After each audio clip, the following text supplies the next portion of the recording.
Size 3.3 question 3 prove the following मधलं 18व गणित आहे 18th example 4 cos x into cos x plus pi by 3 into cos x minus pi by 3 equal to cos 3x. इथे आपल्याला prove करायचं आहे LHS equal to RHS. LHS साईडला ज्या टर्म्स आहेत त्या cos मध्ये आहेत, फक्त अँगल वेगळे आहेत. इथे x आहे, इथे x प्लस पाय बाय 3 आहे आणि इथे x मायनस पाय बाय 3 आहे. आणि राईट हँडला कॉस आहे आणि अँगल आहे 3x. तर इथे आपण LHS साइड सॉल्व करून घेऊ.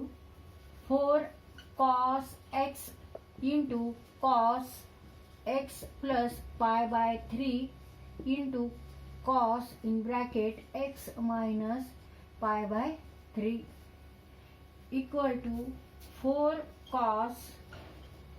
cos x 4 cos x. आता इथे cos a प्लस b चा फॉर्म्युला वापरायचा आहे. cos in bracket a plus b compound angles. इथे ऍडिशन आहे दोन अँगल्सची, अँगल a आणि अँगल b ची ऍडिशन. तर इथे हा फॉर्म्युलाच आहे, हा पाठ करायचा आहे.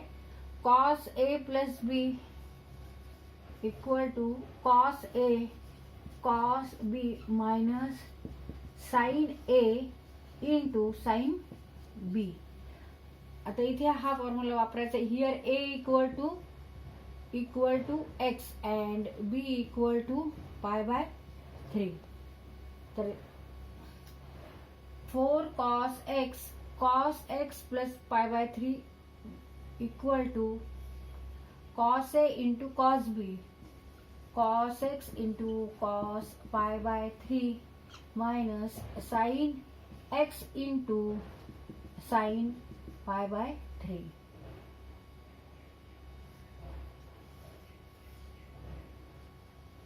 cos x minus pi by 3. आता इथे cos a मायनस b चा फॉर्म्युला वापरायचा आहे.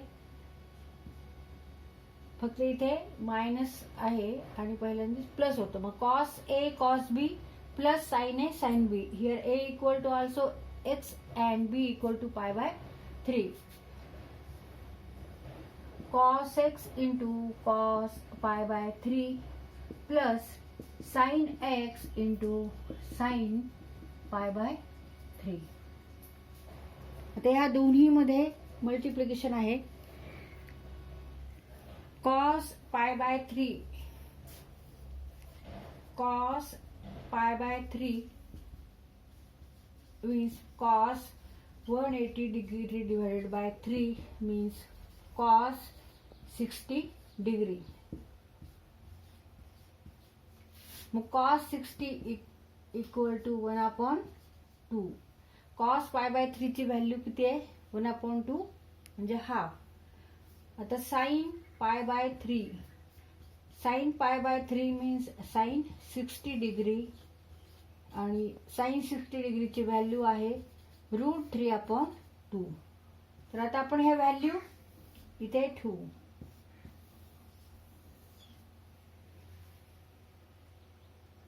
Equal to 4 cos x in bracket cos pi by 3 is half into cos x minus sine pi by 3 is √3/2 sin x cos pi by 3 is half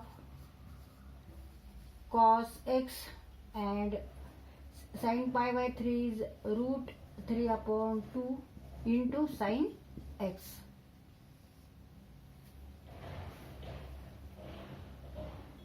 आता इथे half into cos x आहे, इथे पण half into cos x आहे, इथे √3/2 sine x आहे, इथे √3/sin x आहे. फक्त इथे मायनस आहे, इथे प्लस आहे. म्हणजे a मायनस बी आणि a प्लस बी. तर इथे आपल्याला हा फॉर्म्युला माहिती आहे. ह्या दोन्हींचं multiplication a minus B into a plus B equal to a square minus B square. मग ह्या दोन्हींचं मल्टिप्लिकेशन काय येणार आहे? a square minus B square, where a equal to half cos x and b equal to √3/2 sin x.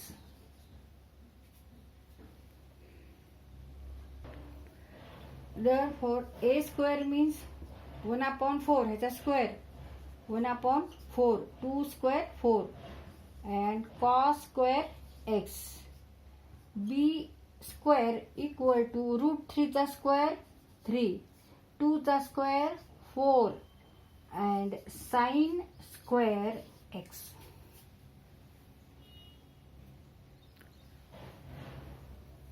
तर इथे आपल्याला ह्या दोन्ही कंसांचा गुणाकार बरोबर a square minus B square ह्या पद्धतीने काय येणार आहे तर 1/4 cos square x minus 3/4 sin square x. तर इथे आपण फॉर्म्युला का वापरतो तर आपल्याला पटकन पुढली स्टेप म्हणजे वेळ लागत नाही म्हणून आपण फॉर्म्युला वापरतो. इथे आपण मल्टिप्लिकेशन करून सुद्धा सॉल्व्ह करू शकतो. आधी ह्याला मल्टिप्लाय करायचे मग ह्या टर्मनी परत ह्या टर्मला मल्टिप्लाय करायचे ह्या टर्मला मल्टिप्लाय करायचे नंतर ह्या टर्मनी परत ह्या टर्मला मल्टिप्लाय करायचे आणि मग आन्सर काढायचे. तसं पण चालतं पण आपल्याला हा फॉर्म्युला माहिती आहे a minus B into a plus B म्हणजेच a square minus B square. मग हा फॉर्म्युला इथे आपण वापरला ह्यामुळे पटकन आपलं उत्तर येणार आहे. 1/4 a square means 1/4 cos square x minus b square means 3/4 sin square x. आता 4 cos नी ह्या प्रत्येक टर्मला मल्टिप्लाय करायचं इथे मल्टिप्लिकेशनचं साइन आहे. मग cos x into cos square x means cos cube x आणि इथे 4 हे न्यूमरेटरला आहे आणि इथे 4 हे डिनॉमिनेटरला आहे म्हणजे 4/4 इक्वल टू 1 होणार आहे आणि cos x into cos square x means cos cube x. परत इथे 4 न्यूमरेटर इथे डिनॉमिनेटरला आहेत म्हणजे इथे 1 होणार आहे 4/4 1 cos x into 3 sin square x इथे cos x घेऊ. आता इथे राईट हँडला cos 3x आहे.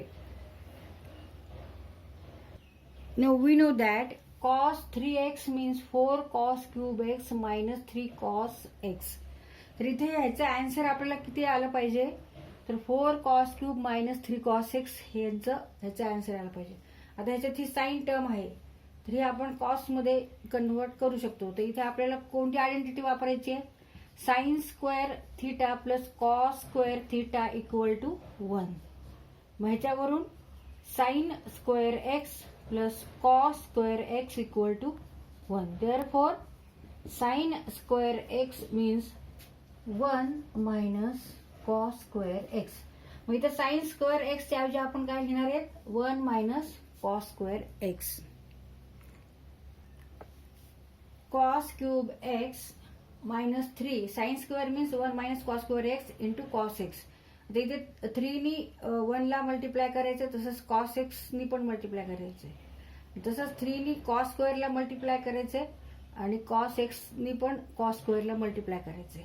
आता इथे लिहून घेऊ आपण cos cube x minus 3 into 1 into cos x means 3 cos x. Negative becomes positive. इथं मल्टिप्लिकेशनचं चिन्ह आहे. Two negative number multiplication of two negative number equal to positive number.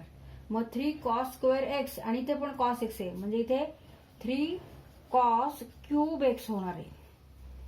आता हे cos क्यूब x आहे आणि हे 3 cos क्यूब x आहे ह्यांची काय होणार आहे इथे ऍडिशन होणार आहे. इथे cos क्यूब x आहे आणि इथे पण cos क्यूब आहे. इथे 3 आहे इथे 1 आहे इथे काही नाही म्हणजे 1 समजतो आपण.